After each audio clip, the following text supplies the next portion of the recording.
Wally here for part 5 of the Virtual Golf Guys Optiplex Golf Simulator installation.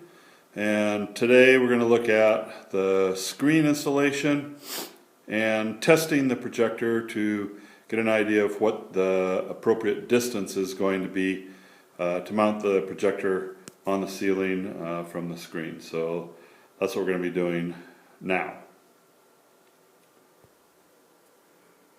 Alright, here's my screen hung from the back end of the hitting cage, and you can see the shape of it, and you can see there are 3 straps on each side. These are clip type straps. I had a little trouble with the buckles because when I fed the strap through, the strap wouldn't stay in place, so I ended up feeding it through the buckle and buckling them, getting them adjusted, and then tying the straps off at the right next to the buckle so that the buckles wouldn't slip. If you remember, this screen has 4 pieces of PVC pipe in it, 2 on the sides 92 inches long and 2 on the top and bottom 104 inches long. Each of these is covered with PVC pipe insulation. Then those are inserted in sleeves on them, and down in the bottom right corner there's Velcro on this opening so that the pipe on that side won't slip out. All the rest are held in place by the ends of the sleeves being sewn. So we're going to go up and just take a quick look at the mounting. So you can see the straps are tied over the poles in the top half here, top part here, and then there are 3 straps down each side so you can get it centered up and make sure that it's vertical. 3 on this side then. Dark. And then on the bottom you have 3 straps, and 1 in the middle, 1 on each side. And what I did was I measured the bottom of the screen to make sure that it was level across my floor. You see I also have some mats that were provided in the package that go at the base of the screen.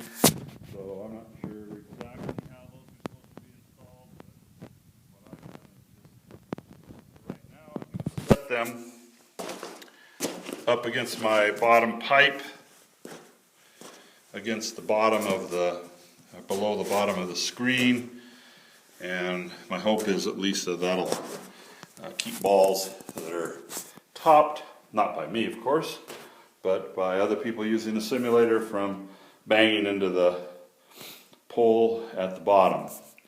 Alright, now after that assembly is done, I'm ready to test my projector, and you can see it's not mounted permanently. I just want to get an idea of the distance that I want to have my projector back from the screen. And this projector has a little bit of a zoom lens so that you can adjust the spacing. It doesn't have to be exact, so you can zoom in or out and then focus, and those are controlled up here, and I'll demonstrate those. So I'm going to go ahead and turn the projector on by just pressing the on switch.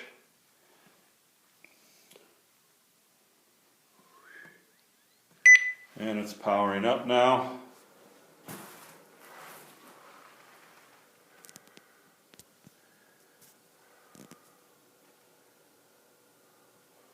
And I'm starting to get an image on the screen, and that'll come in brighter as the projector bulb warms up a little bit.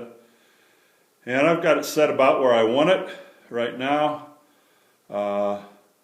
The width is just about right, covers pretty much the entire screen.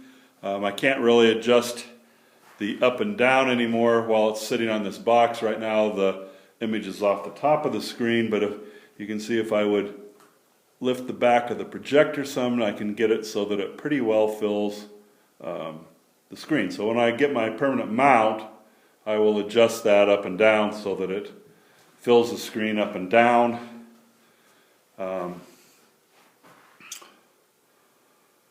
And so I'm ready now to go ahead with the mounting of the bracket and then mounting the camera to the ceiling. I took a tape and I measured from the front of the screen to the front of the projector, and I got 10 feet even, so I'm going to try to mount my projector as close to that as I can.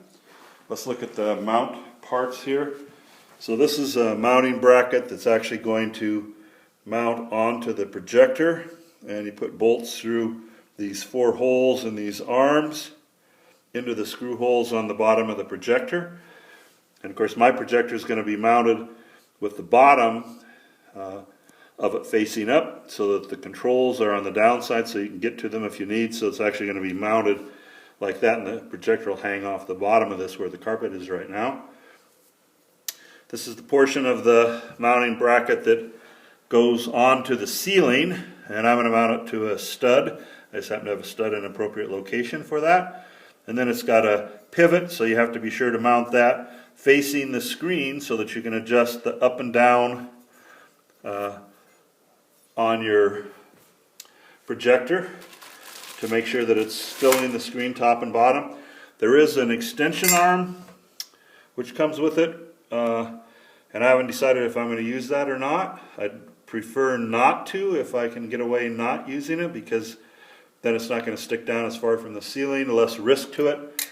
And then this is the part that attaches to the ceiling mount bracket, like that, and then this bracket attaches on it to hold the projector. So you can see even with no extension, it's still going to be about stick down almost a foot from the ceiling. So that's how I'd like to have it, is just like that. And I will work on that, and then I'll get back to you with the next part of Wally's Optishot golf simulator installation, and hopefully eventually we'll get to the point where we can actually try this out and see how it all works. So I'm going to sign off for now and get back to work on my project. Thanks for watching. Bye.